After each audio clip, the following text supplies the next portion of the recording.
Hi friends, welcome to drama queen 2.0 channel. இந்த drama நம்ம கடைசி இதில் முடித்தோம். ஹீரோயினை ரோட்டில் விட்டுட்டு போயிருப்பாரு. ஹீரோயின் பை நின்று ரோட்டில் உக்காந்துட்டு இருப்பாங்க.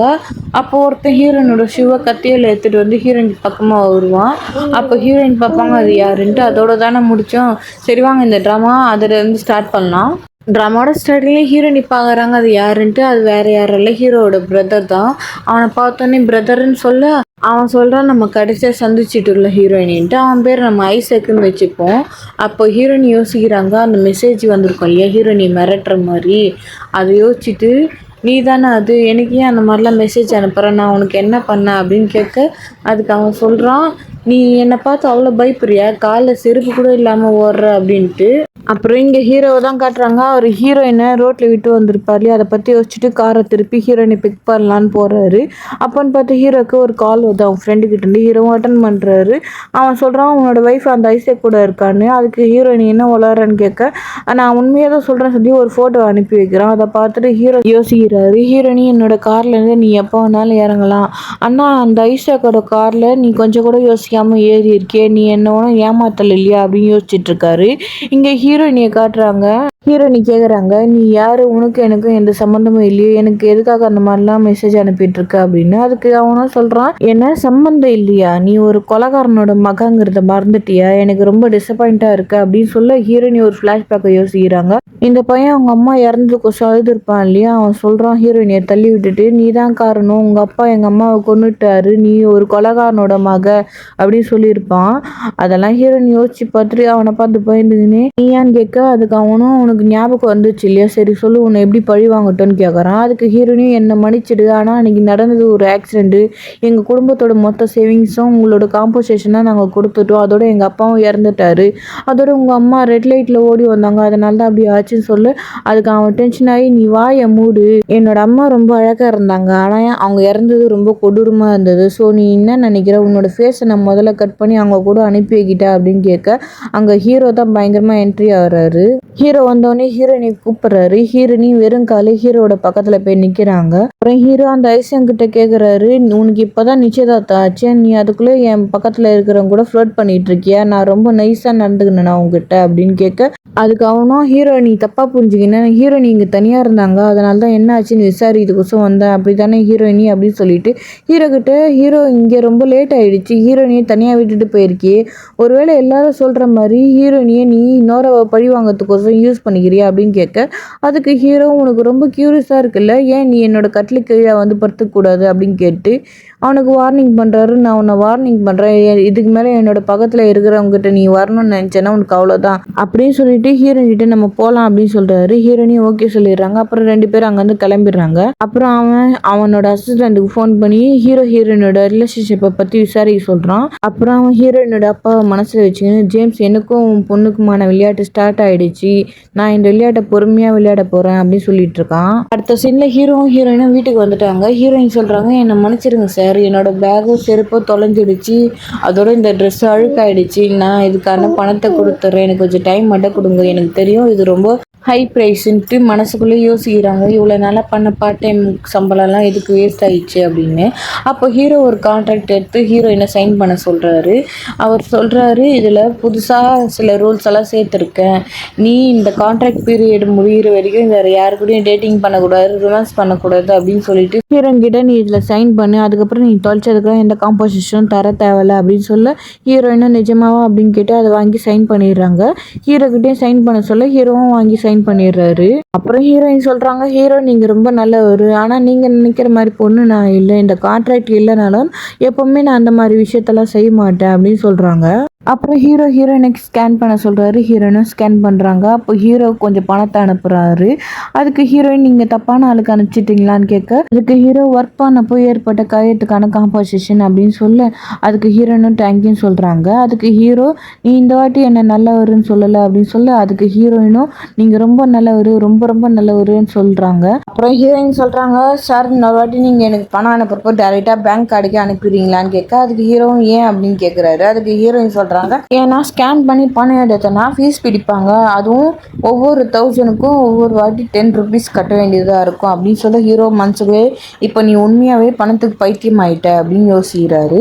அப்புறம் ஹீரோயின் கிட்ட நீ ரொம்ப அழுக்கா இருக்க போய் குடி அப்படின்னு சொல்ல ஹீரோயினும் போகிறாங்க. அப்போ மனசுக்குள்ளே புலம்புறாங்க, ஏன் என் மேலே ஸ்மெல் கூட வரலையே, என்னது குளிக்க சொல்லிட்டு இருக்காரு, இங்கே இருக்கிறவங்களாம் தினமும் என்னை குளிக்க சொல்லிட்டு இருக்காங்க, இந்த வேகத்தில் போனால் என்னோட தோலை பிரிஞ்சு தனியாக வந்துடும், இவர் வேற கண்டிப்பாக இருக்கிறாரு, இவரை நம்ம சாருன்னு கூப்பிட்றதுக்கு பதிலாக பிரின்ஸ்ன்னு கூப்பிடலாம் அப்படின்னு சொல்லி புலம்பிட்டே போவா. ஹீரோ யோசிக்கிறாரு குளிக்கிறதுக்கு பிடிக்கலையா என்னன்னு. அடுத்த சீன்ல ஹீரோயின் டவலோட ரிச் பீப்புளோட பாத்ரூமே வேற லெவல் தான் அப்படின்னு சொல்லி குளிக்கலான்னு போறப்போ ஹீரோ உள்ள வந்து நீ அங்கே இருக்கிற பாடி வாஷை யூஸ் பண்ணிக்கலாம் அப்படின்னு சொல்லிட்டு ஹீரோயினி டவலோட பார்க்குறாரு. ஹீரோயினி கத்துறாங்க, அவரும் வெளியே போயிடுறாரு. அவருக்கு ஒரு மாதிரியாக இருக்குது.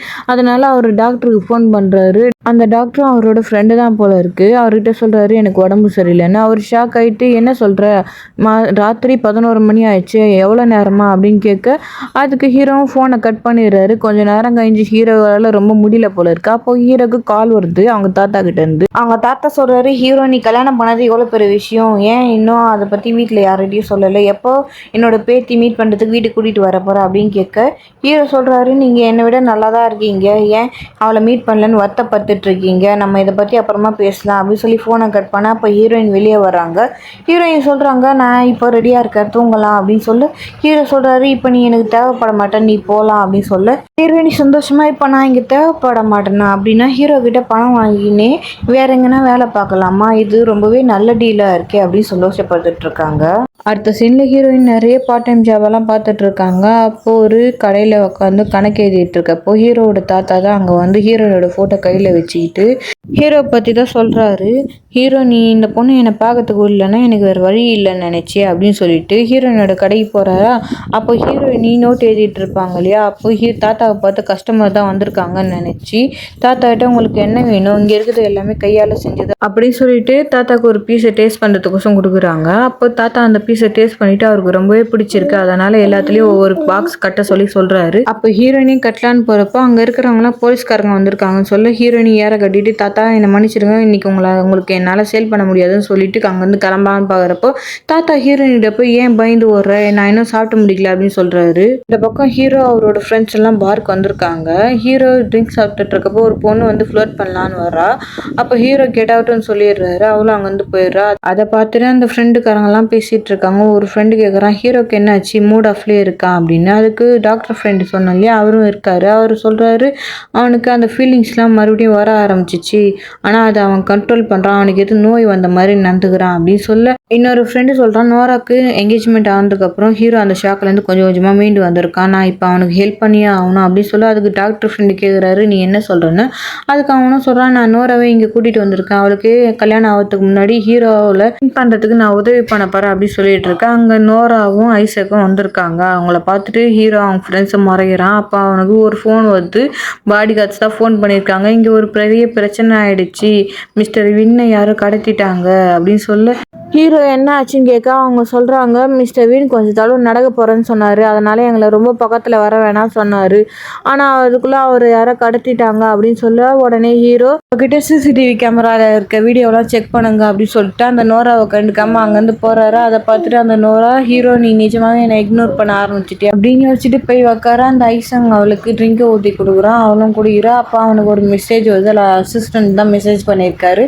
இவன் ஹீரோயினை பற்றி சொல்லியிருப்பான் இல்லையா, அதை பற்றி தான் சொல்லியிருக்காரு. என்னன்னா நீங்கள் கண்ட்ரிக்கு வரதுக்கு முன்னாடி ஹீரோக்கும் ஹீரோயினுக்கும் எந்த கனெக்ஷனும் இல்லை, நீங்கள் நோராவை நிச்சயதார்த்தம் பண்ணதுக்கு அப்புறம் தான் அவங்க ஃபர்ஸ்ட் டைமே மீட் பண்ணியிருக்காங்க. அதை விட டிஃப்ரெண்ட்டான விஷயம் என்னென்னா ஹீரோயின் பகலாக வேலை பார்த்துட்ருக்காங்க, ஒரு பழைய வீட்டில் தான் வாழ்ந்துட்டுருக்காங்க, ஹீரோவை ராத்திரியில் மட்டும்தான் போய் பார்த்துட்டு வருவாங்க, இதை பார்த்தா இவங்க 2 பேரும் கப்பல் மாதிரி தெரியல அப்படின்னு சொல்ல இவன் யோசிக்கிறான். அப்படின்னா நான் யோசிச்சது சரிதான், இவன் வெறும் ஹீரோ யூஸ் பண்ணுற ஒரு பொம்மை மட்டும்தான், இந்த எல்லா நாடகமும் நோராக்காக தான் நடக்குது அப்படின்னு யோசிச்சுட்டு அவன் அசிஸ்டண்ட்டுக்கு மெசேஜ் அனுப்புகிறான், யாரையாவது அனுப்பி இதை பார்த்துக்கோ ஆனால் க்ளீனாக இருக்கணும் அப்படின்னு சொல்லி மெசேஜ் அனுப்பிட்டு அவன் யோசிக்கிறான், இது வெறும் தொடக்க மட்டும்தான், ஜேம்ஸ் நீ சீக்கிரமாக எழுந்துக்கும், நான் உன் பொண்ணு கொஞ்சம் கொஞ்சமாக அழைக்குதே எழுந்து பாரு அப்படின்னு சொல்லி யோசிச்சுட்டு இருக்கான். இங்கே ஹீரோக்கு அந்த பாடி கார்ட்ஸ் சிசிடிவி கேமராவோட ஸ்க்ரீன்ஷாட் எல்லாம் அனுப்பி வச்சிருக்காங்க. அதை பார்த்துட்டு ஹீரோ கேட்குறாரு அவங்க கிட்ட, இதான் மிஸ்டர் வின்னோட கடைசி ஸ்க்ரீன்ஷாட்டா அப்படின்னு. என்ன நடந்திருக்குன்னா, தாத்தா கேட்டிருப்பார்ல ஹீரோயின் கிட்ட, ஏன் பதற, நான் இன்னும் சாப்பிட்டு முடிக்கலன்னு. அதுக்கு ஹீரோயினி தாத்தாவை வண்டியில் உட்கார வச்சுன்னு ஓட்டிட்டு போயிட்டுருக்காங்க. தாத்தாவும் நல்லா என்ஜாய் பண்ணி சாப்பிட்டுட்டு போகிறாரு. ஆனால் பாடி கார்ட்ஸ் பாவம் பின்னாடி ஓடி வராங்க. அதை பார்த்து ஹீரோயினி போலீஸ்காரங்க தான் வராங்கன்னு சொல்லி இன்னும் வேகமாக ஓட்ட பாடி கார்ட்ஸ்லாம் கீழே விழுந்துடுறாங்க. புலம்புறாங்க, நீங்கள் எங்கே போகிறீங்க மிஸ்டர் வின், நீங்கள் இல்லாமல் நாங்கள் என்ன பண்ணுறதுன்னு சொல்லி புலம்பிகிட்டு இருக்க ஹீரோ கிட்ட சொல்கிறாங்க, ஹீரோ நாங்கள் மிஸ்டர் வினை கடத்திட்டு போக விட்டுட்டோம், நாங்கள் தண்டனைக்கு தகுதியானவங்க தான் அப்படின்னு சொல்லி புலம்பிகிட்டு இருக்கேன். இங்கே ஹீரோ எனக்கு அட்ரஸ் அனுப்பி விட்டு நீங்கள் ஹாஸ்பிட்டலில் போய் உங்கள் கண்ணை செக் பண்ணுங்கள், அதோட உங்கள் மூளையும் செக் பண்ணிக்கோங்க இடியட் சொல்லி ஃபோனை கட் பண்ணிடுறாரு. இதை கேட்டுட்டு இந்த பாடி கார்ட்ஸ்லாம் ஹீரோவோட ரியாக்ஷனை பார்த்தா இது ஓகே தான் போல் இருக்குது, நம்ம அடுத்த நாள் உயிரோடு இருப்போம், நம்ம ஃபேமிலிக்கு ஃபேர்வெல் லெட்டர்லாம் அனுப்ப தேவையில்ல அப்படின்னு சொல்லி கட்டுப்பிடிச்சி சந்தோஷமாக இருக்காங்க. சில தாத்தா உட்காந்து சாப்பிட்டுட்டு இருக்காரு. ஹீரோயினி சமைச்சிட்டு இருக்காங்க. தாத்தா கிட்ட கேட்குறாங்க, நீங்கள் எதனா சாப்பிட்றீங்களா அப்படின்னு சொல்லி சில நூடுல்ஸோட நேம் எல்லாம் சொல்கிறாங்க. அதுக்கு தாத்தா எனக்கு அதெல்லாம் வேணாம், எனக்கு வேறு எதனா கொடுன்னு சொல்ல அப்போ ஹீரோயினிக்கு ஃபீல் ஆகுது, இந்த ஆட்டிடியூடை நான் ஏற்கனவே பார்த்த மாதிரியே இருக்கேன் அப்படின்னு யோசிச்சுட்டு தாத்தா கிட்ட சில நூடுல்ஸ் எல்லாம் எடுத்துன்னு வந்து காட்டுறாங்க. தாத்தாவும் ஒரு நூடுல்ஸை செலக்ட் பண்ணுறாரு. அதை போய் அவங்க சமைக்க ஆரம்பிக்கிறாங்க. அப்போ தாத்தா கிட்ட சொல்கிறாங்க, நான் இதில் கொஞ்சம் எண்ணெய் சேர்த்துக்கிறேன், இந்த நைட்டில் நீங்கள் சாப்பிட்டீங்கன்னா உங்களுக்கு ஜீரணம் ஆகாது அப்படின்னு சொல்ல தாத்தாவும் ஓகே சொல்லிட்டு யோசிக்கிறாரு, இந்த சின்ன பொண்ணு ரொம்பவே நல்ல பொண்ணா இருக்கான்ட்டு.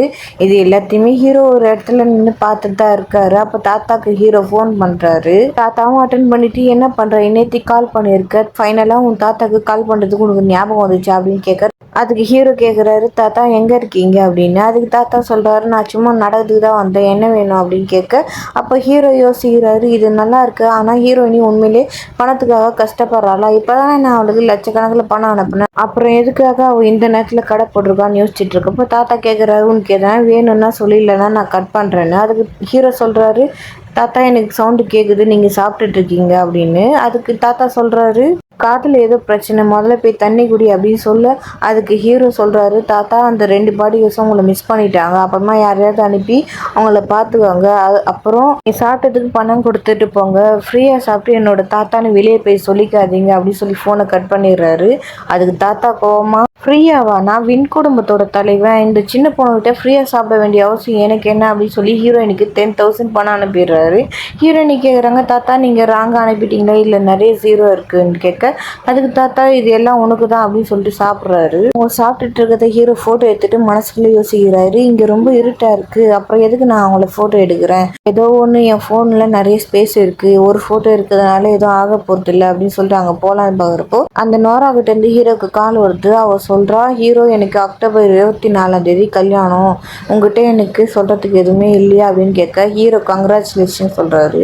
அதுக்கு அந்த நோரா சொல்கிறா, ஹீரோ இப்போ நம்ம 2 பேருக்கு நடுவில் நீ ஒரு கோடு போறியான்னு கேட்க ஹீரோ சொல்கிறாரு, நீ உன்னோட முடிவை நீ தான் எடுத்த, யாரும் உன்னை கட்டாயப்படுத்தலை அப்படின்னு சொல்ல அதுக்கு அந்த நோரா, ஆமாம் நான் தான் முடிவு பண்ணேன், ஏன்னா நான் ஒரு பெரிய குடும்பத்தை பொண்ணு, உன்ன மாதிரி ஒரு சின்ன கம்பெனியோட ஓனரை கல்யாணம் பண்ணிக்கணும்னு நினைக்கிறியா, ஹீரோ நீ ஏன் எனக்காக கொஞ்சம் விட்டு கொடுக்க மாட்டேங்கிற, நீ ஏன் வின் ஃபேமிலி சூஸ் பண்ண மாட்டேங்கிற, சின்ன வயசில் இருக்கும்போது நம்ம பண்ண ப்ராமிஸ்லாம் நீ மறந்துட்டியா அப்படின்னு கேட்க அதுக்கு ஹீரோ சொல்கிறாரு, நோரா எனக்கு இந்த மாதிரி தயங்குற காதல்லாம் வேணாம், அதோட என்னை யாரோ சூஸ் பண்ணுற வரைக்கும் நான் வெயிட் பண்ணிட்டு இருக்க மாட்டேன், அதுக்கப்புறம் சின்ன வயசில் பண்ண ப்ராமிஸ் எல்லாம் நீ தான் முதல்ல கைவிட்ட அப்படின்னு சொல்ல அதுக்கு அவள் கேட்குறா, நீ என்னை எப்பயாவது லைக் பண்ணியிருக்கியான்னு. அப்போ ஹீரோ சொல்ல வரத்துக்குள்ளே ஹீரோயின் வண்டி எடுத்துகிட்டு கிளம்புறாங்க. அவங்க பின்னாடி 2 பேர் ஃபாலோ பண்ண ஆரம்பிக்கிறாங்க. அதை ஹீரோ பார்த்துட்ருக்காரு. அப்போ அந்த நோரா ஃபோனில் சொல்கிறா, நீ இப்போ கூட சொல்லி என்னை ஸ்டே பண்ண சொல்லி நான் மறுபடியும் சூஸ் பண்ணுறேன் அப்படின்னு சொல்லிட்டு இருக்க. ஹீரோ ஃபோனை கட் பண்ணிவிட்டு அவங்கள ஃபாலோ பண்ண ஆரம்பிக்கிறாரு. இப்போ நோரா இதான் உன்னோட ஆன்சரா அப்படின்னு யோசிச்சுட்டு இருக்க. அந்த ஐசங் வந்து நீ இப்போ கூட சொன்னால் நம்ம என்கேஜ்மெண்ட்டை நான் ஸ்டாப் பண்ணிடுறேன் அப்படின்னு சொல்கிறான். அதுக்கு அவளும் வேண்டாம், அவன் அவ்வளோ பிடிவாதமாக எனக்காக கொஞ்சம் கூட விட்டு கொடுக்க விரும்பலைன்னா நான் எதுக்காக அவனுக்காக வின் குடும்பத்தோட பெரிய மருமகன்ற பொறுப்பை விட்டு கொடுக்கணும் அப்படின்னு சொல்றா. அதுக்கு அந்த ஐசங்க, அப்படின்னா நம்ம இப்போ குழந்தைய பற்றி யோசிக்க ஆரம்பிக்கலாம் சொல்ல அதுக்கு அவளும் ஓகே சொல்லிடுறா. இங்கே ஹீரோயினி வீட்டுக்கு போகும்போது 2 பேர் ஃபாலோ பண்ணிட்டு வந்தாங்க இல்லையா, அவங்க ஹீரோயினியை புள்ளி பண்ணலான்னு பார்க்குறப்போ ஹீரோயினி அவங்க மேலே பாத்திரத்தை தூக்கி போட்டு ரூமுக்குள்ளே ஓடிட்டு கதவு சாத்தலான்னு போகிறாங்க. அப்போது ஹீரோ வந்து கையை வைக்கிறாரு. ஆனால் ஹீரோயினியை அவரை பார்க்காம அவர் மேலே பெப்பர் ஸ்ப்ரே அடிச்சிடுறாங்க. ஹீரோ கத்தும்போது இந்த குரல் எங்கேயோ கேட்ட மாதிரியே இருக்குன்ட்டு ஹீரோயின் பார்க்குறாங்க. அப்போ ஹீரோவை பார்த்தோன்னே அவ்வளோதான், அவங்களுக்கு பயம் வந்தது. நான் நல்லா மாட்டின்னு யோசிச்சுட்டு இருக்காங்க. அவ்வளோதான் ஃப்ரெண்ட்ஸ், இந்த ட்ராமாவோட செகண்ட் பார்ட் இதோட முடியுது. இந்த ட்ராமாவோட தேர்ட் பார்ட் வேணும்னா எனக்கு கமெண்ட் பண்ணுங்கள். இந்த வீடியோ உங்களுக்கு பிடிச்சிருந்தா லைக் பண்ணுங்கள், ஷேர் பண்ணுங்கள், கமெண்ட் பண்ணுங்கள், சப்ஸ்கிரைப் பண்ணிக்கோங்க. இந்த பெல் ஐக்கனை கிளிக் பண்ணுங்கள். அப்போ தான் நான் போடுற வீடியோட நோட்டிஃபிகேஷன் உங்களுக்கு உடனே வரும். சரி, okay friends, bye. Thanks for வாட்சிங்.